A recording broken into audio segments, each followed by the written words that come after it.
They won't even say who won the 2020 election. Watch what happens when Senator Welch asks the simplest question, and the DOJ official refuses to answer it. Well, sounds like a plan. Senator Welch. Thank you very much.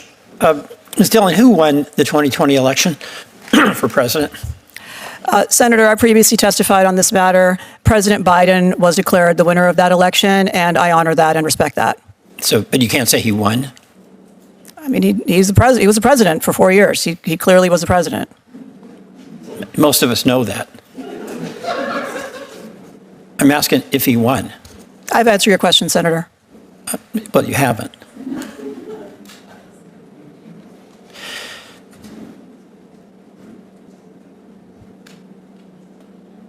I want to ask you a question about Texas redistricting. As you know, President Trump has recently encouraged, I'll use that, Texas Republicans to do mid-cycle redistricting in order to gain more seats in the House of Representatives. I understand that after the president made that decision or that announcement, you personally sent a letter on July 7 to Texas in your capacity as Assistant Attorney General, arguing that 4 Democratic districts violate federal law. Is that the case? It is the case that I sent a letter under my authority to administer the Voting Rights Act and indicate that in light of our analysis of 4 so-called coalition districts in Texas, that those districts were inconsistent with the Voting Rights Act. And the date of July 7 was just coincidental, that it occurred after the president had called on the Texas legislature to do mid-decade redistricting?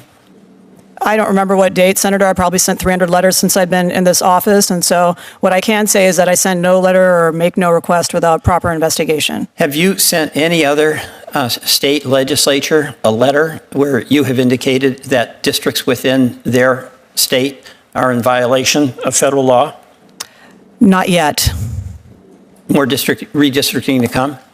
I don't know. I have to investigate the facts. Before you sent the letter on July 7, did you have any conversation with any representatives of the White House?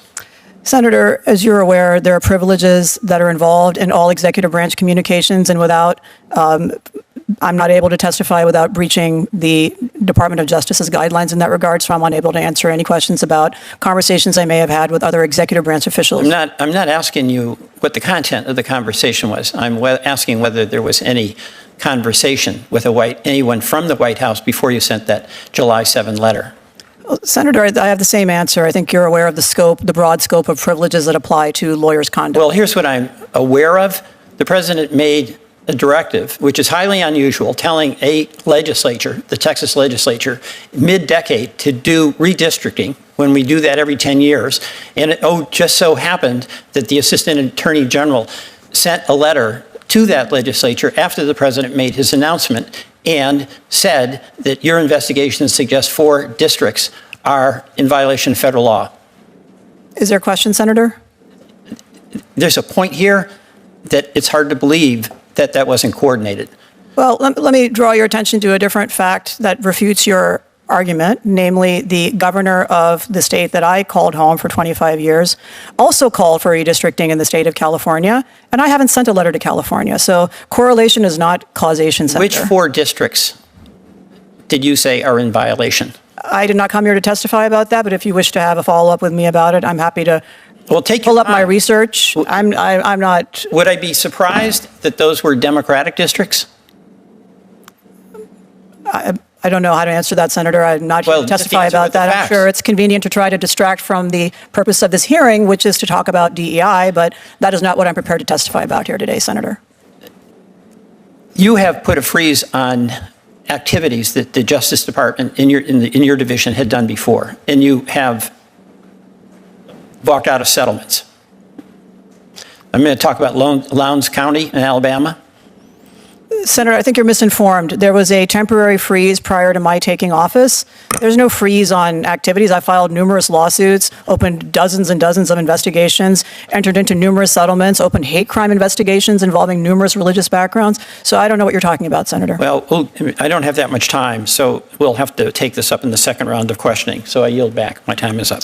Thank you. Before we get to Senator Lee, it's worth pointing out that Texas's current congressional map was This exchange tells you everything you need to know about where parts of today's Republican legal apparatus still are.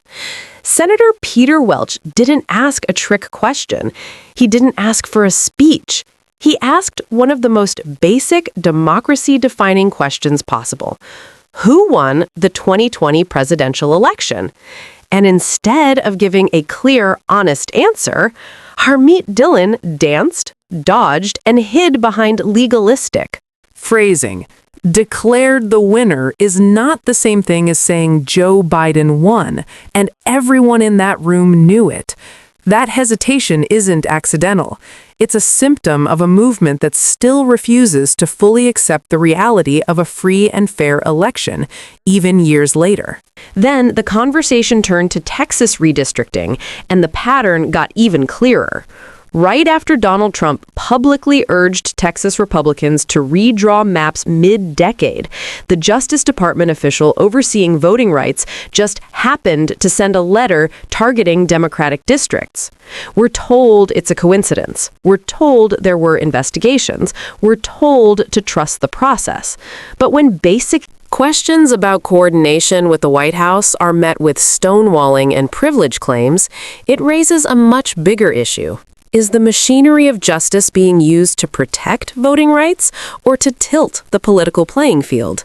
Democracy depends on two simple things: accepting election results and playing by fair rules.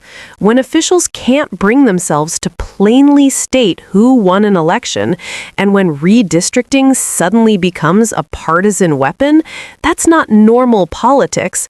That's a warning sign. If we care about free and fair elections, we can't let this kind of evasiveness become standard operating procedure. Hold them to accountable, defend the vote, and make sure the people, not politicians, decide elections. If you want more coverage like this that actually breaks down what's happening in real time, make sure you subscribe, share this video, and stay engaged, because democracy only works if we fight for it.